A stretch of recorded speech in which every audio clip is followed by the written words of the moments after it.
maklumat semua, memang di lapangan terbang Pengkalan Cepa, Kota Baru tu tempat mak motor berkumpul. Kita dah pun sampai ke tempat yang selama ni kita usahakan. Aku tak pernah dan takkan paksa kau untuk berlumba. Untuk mencapai kejayaan, perlu ada pengorbanan. Tenang, kebahagiaan mesti tunggu kau. Tapi di garisan penamat.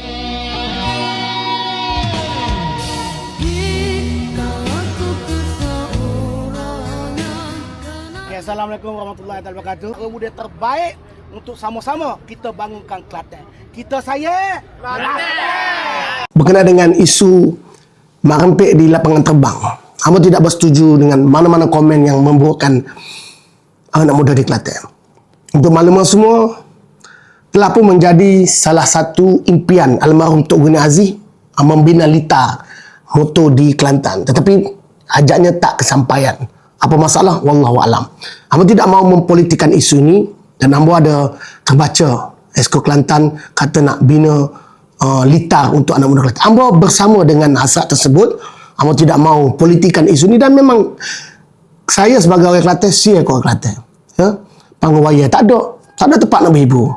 Jadi bila depot tegak lah. Jadi nuagan kita orang Kelantan kan, stesen bah tak ada. Jadi amba tidak membenarkan perbuatan tersebut, tetapi amba kesian kepada orang Kelantan. Bagi yang kaki dia panjang, dia boleh pergi ke Terengganu, right ke Terengganu, dia boleh pergi ke Kuala Lumpur. Mungkin lain. Bagaimana bagi anak Kelantan yang tak boleh tinggalkan negeri, mungkin ada masalah keluarga yang tak boleh tinggal lama, mak pak dia sakit ataupun motor dia tu tak mampu nak pergi jauh. Jadi sialah.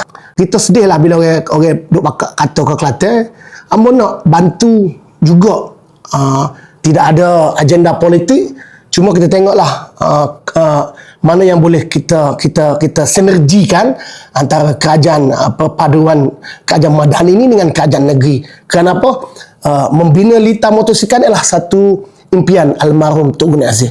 Jadi amba harap diberi kesempatan untuk sama-sama kita realisasikan impian almarhum Tok Guni Aziz. Di mana satu ketika dulu amba difahamkan sudah ada tanah di Tanah Merah.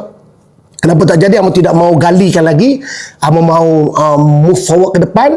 Amba harap litar kepada anak muda Kelantan ni dapat dijayakan.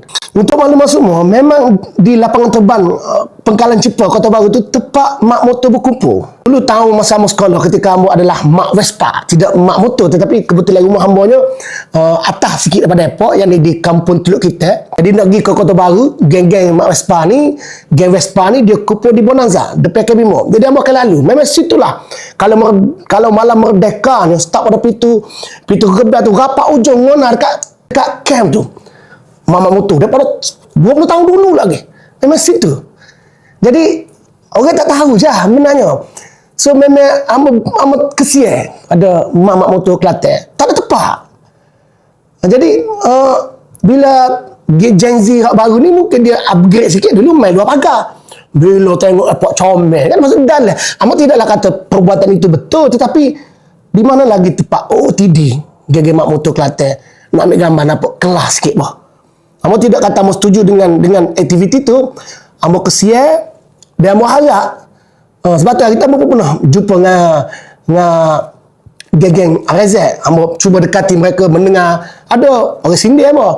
Tetapi sebab itulah amba kata benda ni perlu bersama kajian negeri dan juga kajian pusat.